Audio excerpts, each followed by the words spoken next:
Vamos a seguir con el sacramento de la penitencia, como lo dice la Lumen Gentium número 11. Quienes se acercan al sacramento de la penitencia obtienen de la misericordia de Dios el perdón de la ofensa hecha a él y su reconciliación con la Iglesia. San Buenaventura nos señalaba que la confesión ha sido instituida propiamente para que el hombre se reconcilie con la Iglesia y así haga visible su reconciliación con Dios. Bien, el sacramento de la penitencia, como hemos visto antes, es un sacramento importantísimo, porque sin él no podemos acercarnos a celebrar plenamente el sacramento de la Eucaristía.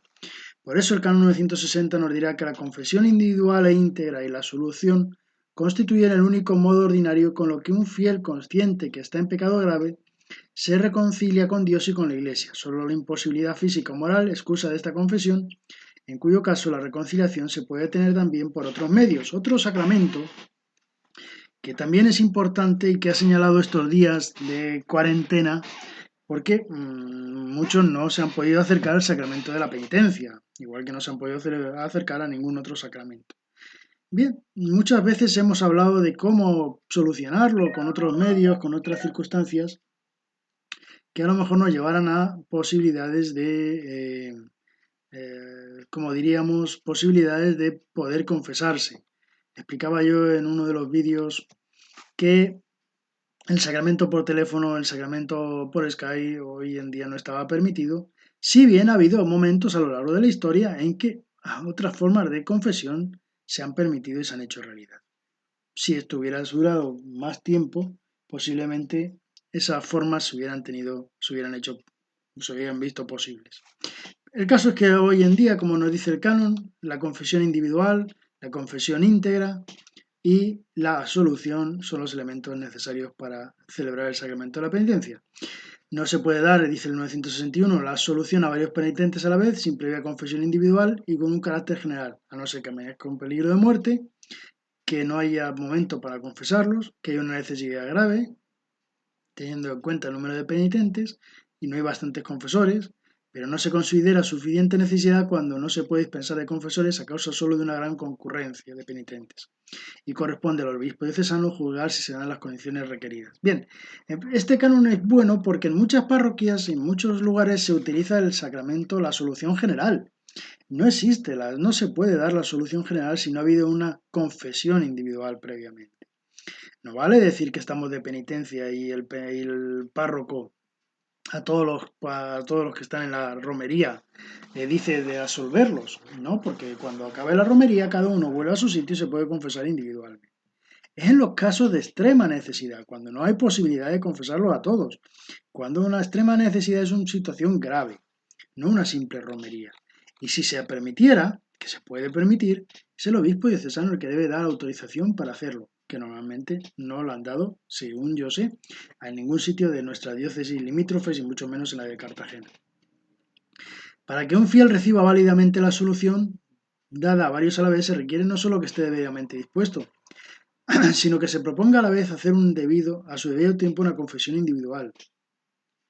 En la medida de lo posible, también al ser recibida la solución general, instruyanse a los fieles sobre los requisitos expresados en el párrafo 1 y exhórtese, aun en peligro de muerte, a que cada uno haga acto de contrición. Es decir, eh, incluso en los momentos en que se haga una solución general, hay que decir que cuando se pueda, lo más pronto posible, si se supera esa situación, se confiese uno individualmente y se haga ese propósito de contrición para perdón de los pecados.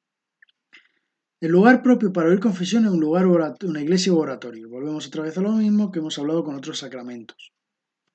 La iglesia es el lugar de oración, el oratorio es el lugar de oración, ahí es donde es el lugar propio para confesar.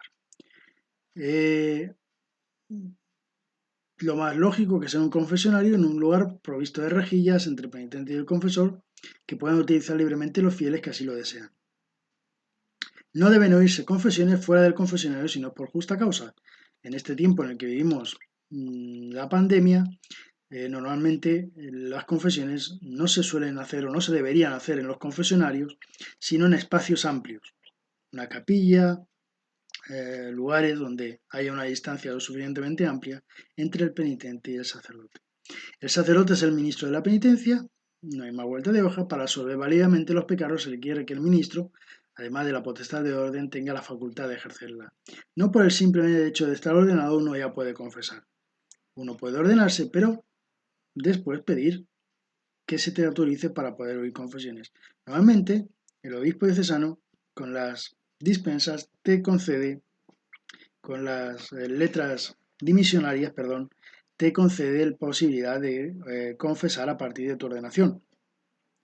Pero en muchos casos hay que solicitarlo a posteriori al obispo esa autorización. Sobre todo nosotros religiosos que nos movemos de un lado para otro, es necesario que cuando estamos en una diócesis destinado pidamos ese permiso al obispo.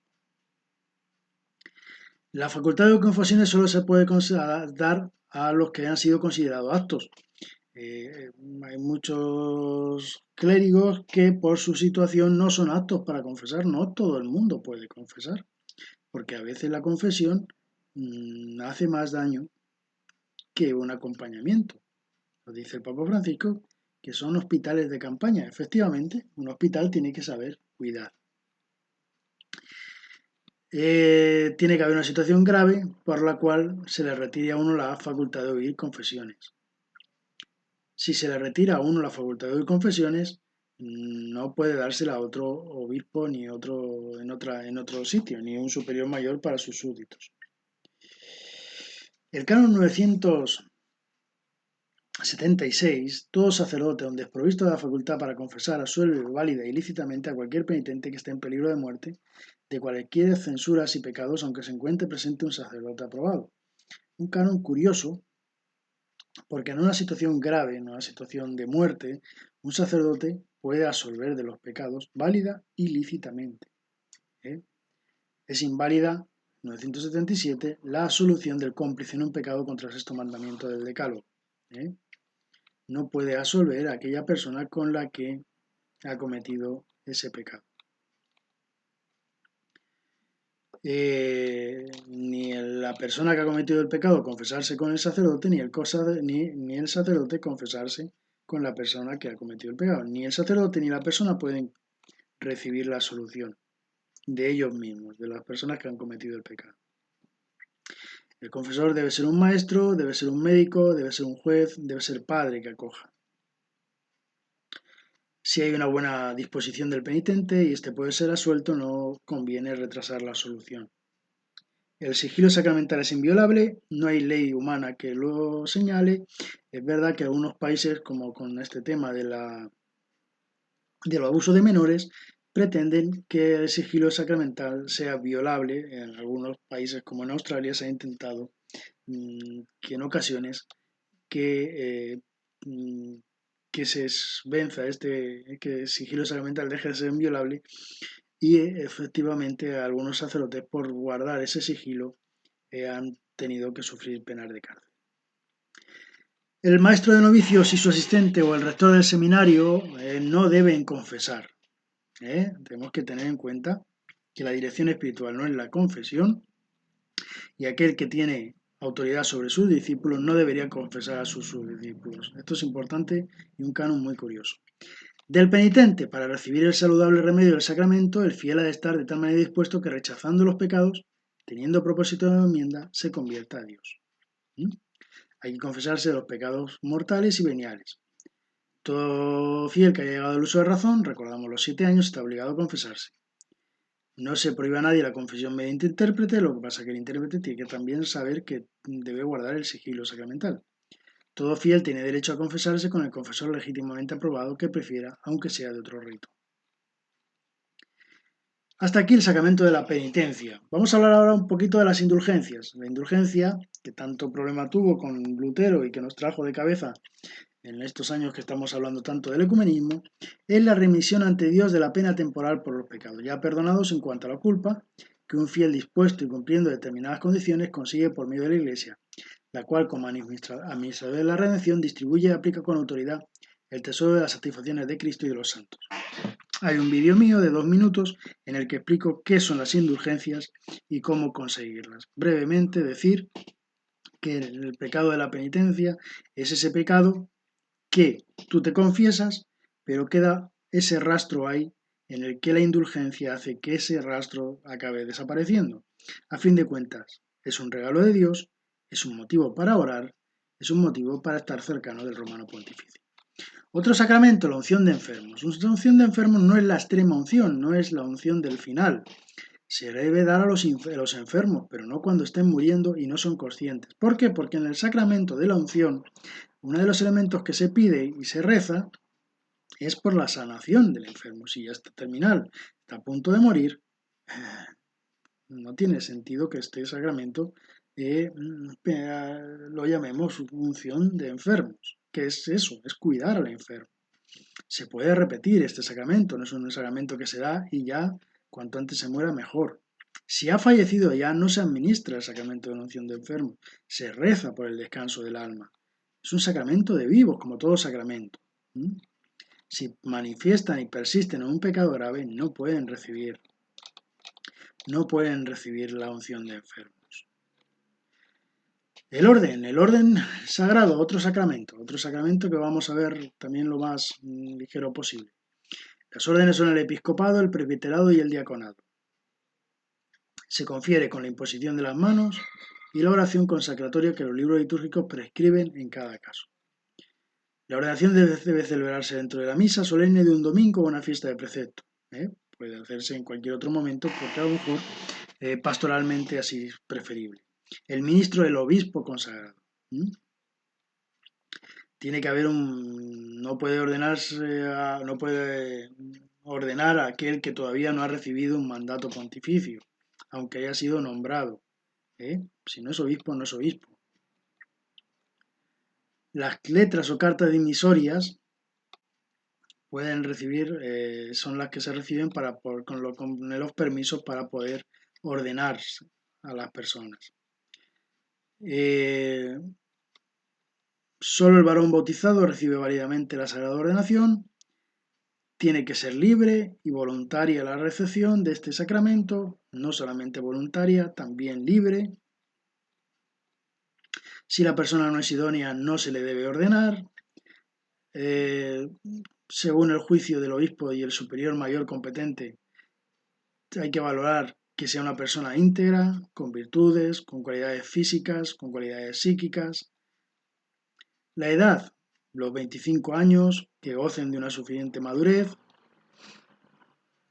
El candidato al diácono permanente que no esté casado solo puede ser admitido en este orden cuando haya cumplido al menos 25 años, quien esté casado cuando haya cumplido al menos 35 y con el consentimiento de su mujer. Si queda viudo no puede volver a casarse. Si un diácono permanente no está casado no puede volver a casarse.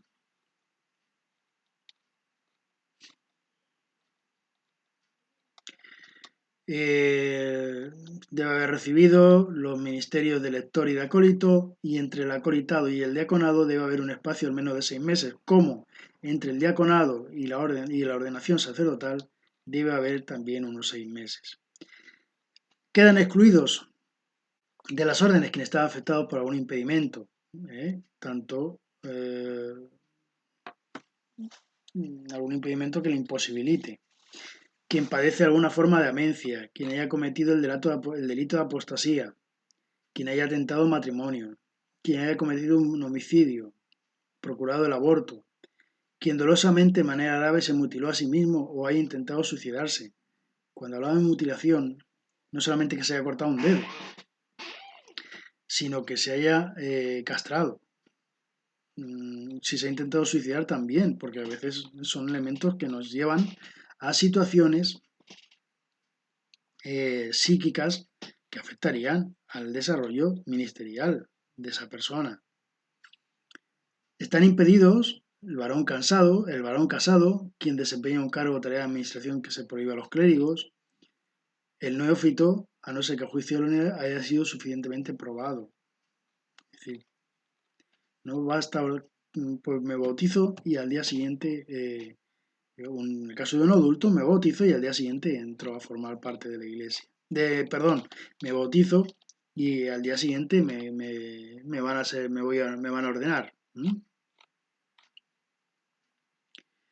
Bien, todas estas irregularidades lo podéis ir leyendo. Después vendrían los sacramentales. Los sacramentales, rápidamente, porque no vamos a pararnos en ellos, son aquellas actuaciones en las que se manifiesta la obra de Dios, pero no son sacramentos. No está presente Dios de una manera palpable como en los 7 sacramentos.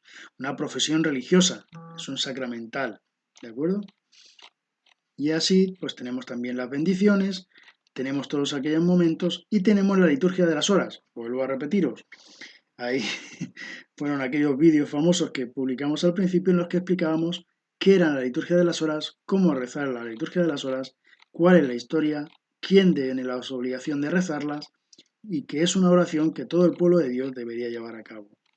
En las exequias hay que tener en cuenta que enterrar a los difuntos es una obra de caridad, por lo tanto la Iglesia debe cuidarlas, que es una vergüenza lo que se ha hecho en este tiempo de pandemia prohibiendo a las familias enterrar a sus difuntos, ha sido un acto que verdaderamente no tiene mucha explicación y que todavía se permitan solamente 15 personas para hacer un velatorio, para hacer un entierro, para despedir a un ser querido y sin embargo se permitan a 40 personas estar sentados en una terraza. Todo esto es importante que lo leáis, que lo deis vuelta, que lo valoréis y que, llegado el momento, pues me digáis las dudas que podéis tener. Con esto terminamos esta parte de los sacramentos, sacramentales, todo lo que eso conlleva